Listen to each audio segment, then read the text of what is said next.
दिल्ली के द्वारका स्थित GPS school को बम से उड़ाने की धमकी, पुलिस और बम निरोधक दस्ता मौके पर पहुंचा। अभी तक जांच में फिलहाल कुछ भी संदिग्ध नहीं मिला। एहतियातन के तौर पर स्कूल परिसर को खाली कराया गया। फोन कॉल के जरिए स्कूल को मिली थी धमकी। महाराष्ट्र के गवर्नर सीपी राधाकृष्णन होंगे एनडीए के उपराष्ट्रपति पद के उम्मीदवार। बीजेपी संसदीय दल की बैठक में फैसला।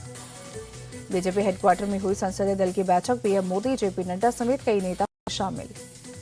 बिहार में राहुल गांधी और तेजस्वी यादव की वोट अधिकार यात्रा का आज दूसरा दिन। आज औरंगाबाद के टबूर, कंटुबा और देव में यात्रा।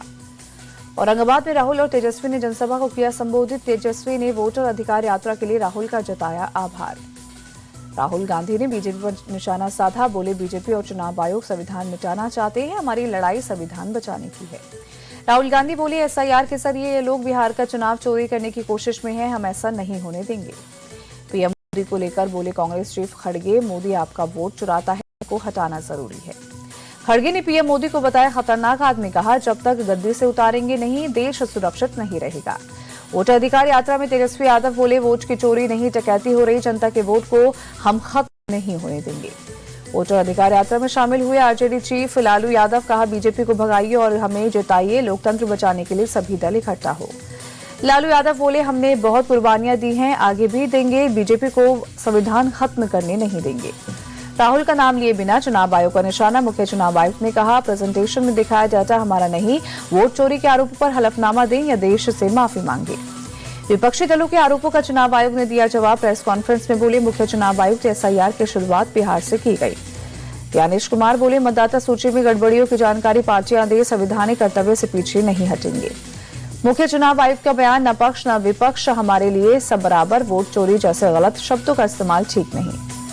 मुख्य चुनाव आयुक्त बोले, भारतीय संविधान का अपमान किया जा रहा है, वोट चोरी का आरोप लगाया लेकिन सबूत नहीं दिया। मुख्य चुनाव आयुक्त ने कहा, एसआईआर के नाम पर भ्रम फैलाया जा रहा है, चुनाव आयोग सभी मतदाताओं के साथ खड़ा है। पश्चिम बंगाल में भी एसआईआर होगा, बांग्लादेशी वोटर्स को किया जाएगा बाहर। मुख्य चुनाव आयुक्त ने दी जानकारी। सीईसी ज्ञानेश कुमार की दो टोटुक, बांग्लादेश और नेपाल के लोगों को वोट नहीं देने देंगे। भारत में 10 बार से ज्यादा एसआईआर हो चुका है।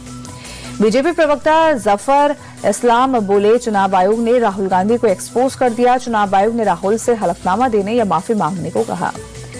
जेडीयू नेता केसी त्यागी ने राहुल गांधी की भाषा पर जताई आपत्ति। कहा, पूरे चुनाव आयोग को चोरी का अड्डा कहना अपमान है। आरजेडी सांसद मनोज झा बोले, चुनाव आयोग ने ज्वलंत सवालों का जवाब नहीं दिया। सीपीआईएम नेता वी शिवदासन बोले, मुख्य चुनाव आयुक्त की चयन प्रक्रिया को लेकर भी सवाल है, पीएम ने इस संस्था की निष्पक्षता कम की है। कांग्रेस नेता दिग्विजय सिंह को चुनाव आयोग की निष्पक्षता पर संदेह। कहा, सवालों का जवाब देने के बजाय हम आरोप लगा रहे हैं। दिग्विजय सिंह बोले, बीजेपी के पास वोटर लिस्ट की सॉफ्ट कॉपी है, हमारे पास क्यों नहीं है। अखिलेश ने चुनाव आयोग के खिलाफ खोला मोर्चा। हलफनामे के साथ शिकायत नहीं मिलने की बात पर किया पलटवार। रिसीव हुए शपथ पत्रों की कॉपी शेयर की। समाजवादी पार्टी प्रमुख अखिलेश यादव ने 8 वोट डालते युवक का वीडियो शेयर किया। लिखा, कहा, चुनाव आयोग को चुनौती देता एक भाजपाई, चुनाव आयोग से मांगा जवाब। बिहार के डिप्टी सीएम सम्राट चौधरी बोले, गांधी और लालू को जनता ब्लैकलिस्ट कर चुकी है, अब कभी मौका नहीं देगी। हरियाणा के मंत्री अनिल विज बोले, राहुल गांधी को सुप्रीम कोर्ट पर भरोसा नहीं, इसलिए बिहार में यात्रा कर रहे हैं। बीजेपी सांसद राजीव प्रताप रूडी की विपक्ष को सलाह, वोटर अधिकार यात्रा से ज्यादा जरूरी है वोटरों का पता लगाकर उनका काम करवाना। वोटर अधिकार यात्रा पर बोले प्रशांत किशोर, हमारी पद यात्रा ने इन नेताओं को रोड पर उतार दिया। प्रशांत किशोर ने फिर दिलीप जायसवाल पर बोला हमला। कहा, उनके जैसे 10 लोगों को भी मेरे खिलाफ बोलने की हिम्मत नहीं। प्रशांत किशोर का बयान, बोले भारत के चुनाव आयोग को यह बताना होगा कि गलत मतदाताओं के नाम जोड़े गए थे या नहीं। आरएसएस नेता राम माधव बोले, कांग्रेस का ये चरित्र है, जब चुनाव जीतती है तो ठीक है, हारती है तो सवाल उठाती है। असम विधानसभा के डिप्टी स्पीकर नुमान मोमिन बोले, राहुल गांधी मोहम्मद अली जिन्ना की तरह काम कर रहे हैं। नोमल मोमिन बोले, मुझे भरोसा है जवाहरलाल नेहरू की जगह अगर मोदी पीएम होते तो पाकिस्तान नहीं बनता। चीन के विदेश मंत्री वांग यी आज अपनी यात्रा पर पहुंचेंगे दिल्ली। गलवान घाटी के संघर्ष के बाद चीनी विदेश मंत्री की पहली भारत यात्रा। चीन विदेश मंत्री वांग यी आज शाम 6 बजे विदेश मंत्री एस जयशंकर से करेंगे मुलाकात। कल पीएम मोदी से भी मिलेंगे चीनी विदेश मंत्री। जम्मू कश्मीर के पहलगाम में बोले आरएसएस नेता इंद्रेश कुमार, संघ एक देशभक्त संगठन था, है और रहेगा, हमारे सामाजिक काम जारी रहेंगे। इंद्रेश कुमार का आरोप, कांग्रेस ने हिंदू और मुस्लिमों में बंटवारे का बीज बोया, हम दोनों धर्म को जोड़ने का काम कर रहे हैं। कर्नाटक कांग्रेस ने अपने विधायक बसवराजू वी शिवगंगा को जारी किया कारण बताओ नोटिस। शिवगंगा ने कहा था डीके शिवकुमार बनेंगे कर्नाटक के सीएम।